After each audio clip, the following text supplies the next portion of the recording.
The greatest means of empowerment. Know thyself. Those who know others are intelligent. Those who know themselves are truly wise. Those who master others are strong. Those who master themselves have true power. Those who know they have enough are truly wealthy. Those who persist will reach their goal. Those who keep their course have a strong will. Those who embrace death will not perish, but have life everlasting. Lao Tzu, Chapter 33 of the Tao Te Ching. The philosophical phrase, know thyself, is most well known for being inscribed upon the Temple of Apollo at Delphi in ancient Greece. Its origins are thought to reference knowing one's limits, but at least a century later, the great philosopher Plato would reinterpret it to mean knowing one's soul. I would argue it's both.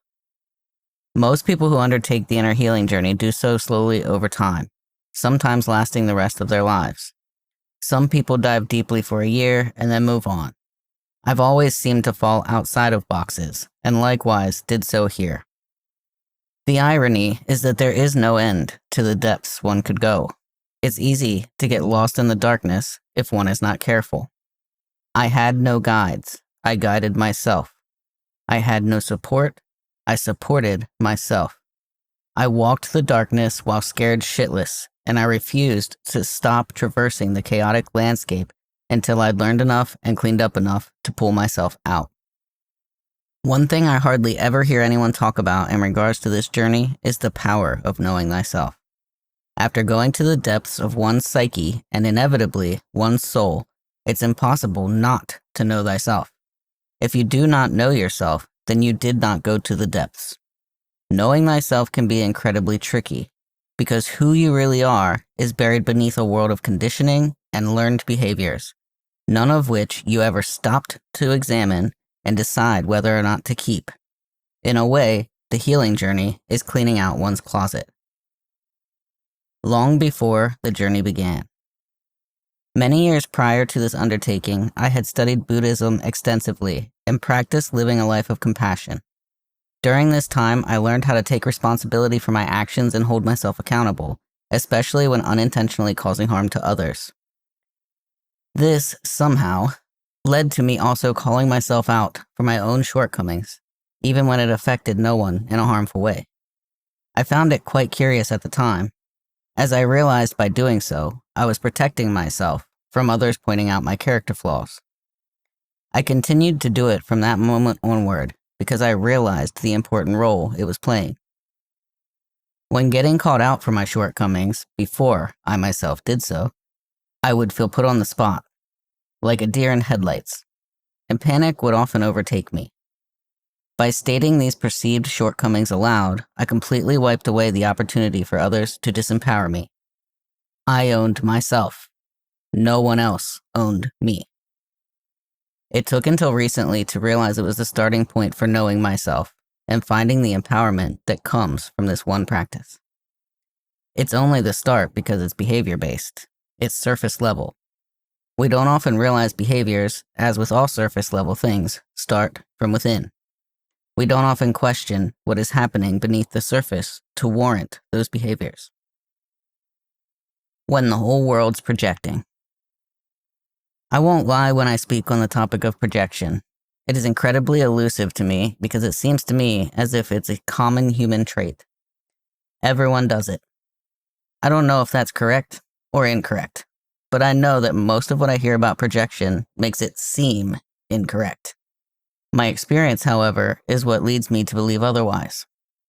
I am certain I've projected onto other people, but it's hard as fuck to see my own projections. At the same time, I am someone who operates from a space of relatability when interacting with others. Is relatability not, in some sense, tied to projection? Especially when we consider there are always multiple truths operating at any given time, and we humans are not as black and white as we wish ourselves to be. So, for the sake of this story, let's say we all do it. We all project onto each other. Because I can see the projection of others much better than my own, I can tell you I've experienced projection my entire life.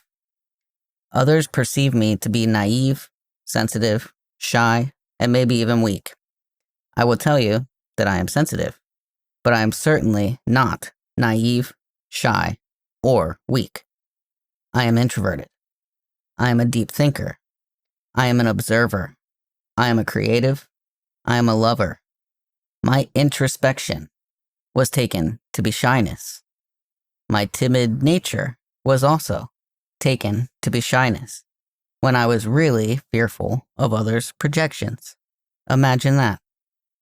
Others had a very difficult time understanding me, and if they felt they needed to understand me, they would project even harder. Over time, I would speak up less.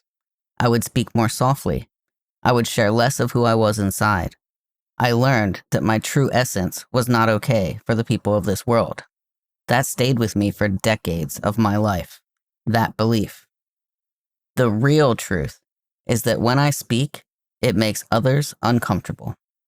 They get uncomfortable because, shocker, I am not shy with my words. That being said, if you've been reading my work prior to this latest cycle, you're meeting me for the first time. Hello. I had been buried beneath a massive weight. Looking back now, having cleared out the wasteland of debris I found inside myself, it's as if a giant boulder had pinned me down beneath its 1,000-ton weight.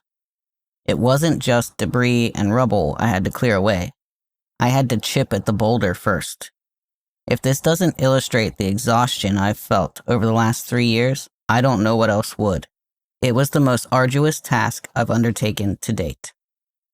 That boulder was a mixture of learned behaviors, societal conditioning, and limiting beliefs resulting from the former two. The process began simply because I wanted rid of my limiting beliefs. I had never heard anyone say that this task included tearing down one's entire foundation. Not once. I had heard a ton of options for ridding oneself of them and replacing them with positive ones. That's it. No one ever mentioned an entire healing journey tied to this act. Maybe, for many people, it isn't. I can't speak on their experiences. I can only speak on my own.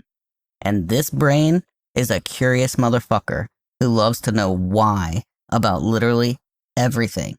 I am not exaggerating here. Everything. My mother can attest. It's been a lifelong trait. God bless her.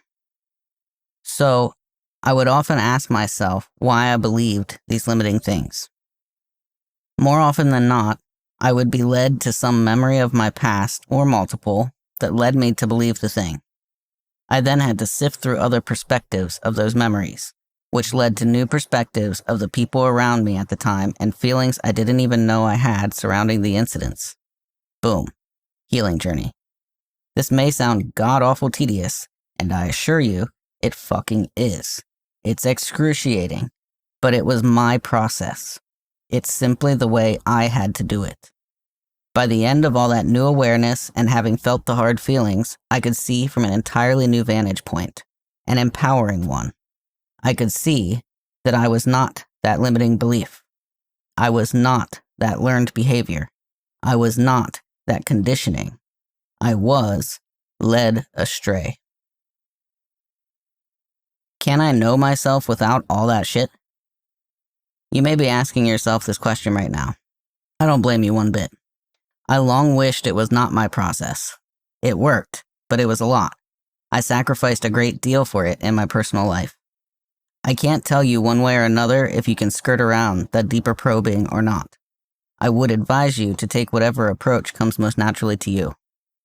Within the past 6 months, I've reached a point where I don't always have to dig so deep.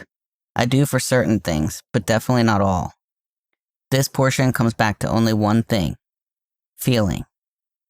Unbeknownst to me, I had at some point in my life stopped feeling my emotions fully, especially the difficult ones. I, instead, chose a logical approach. It was easier. Detached. One cannot heal from a state of complete detachment from oneself. Healing requires a sort of reattaching to the self. At first, it may even seem a bit egotistical or narcissistic. That's something worth noting. This stage doesn't last forever, though. Think of it in terms of a romantic partnership. For the first year, you're totally in love and totally attached. then it begins to wane. But that doesn't mean it's dying or falling away. It simply means you can release a bit of that hold you had before, the attachment. Healing and loving yourself is very similar in this way. You've neglected yourself your entire life, but you are the most important person in your entire life. To spend the necessary time nurturing that relationship again is the best possible thing you could ever do. Much like a long-term romantic partnership, that nurturing can require some difficult truths and hard emotions being felt. And, just like those relationships, it's unconditional love and compassion that help you see it through. Feel the feels. See yourself clearly. Know yourself deeply. Love yourself unconditionally. You are all you've got for life. Much love.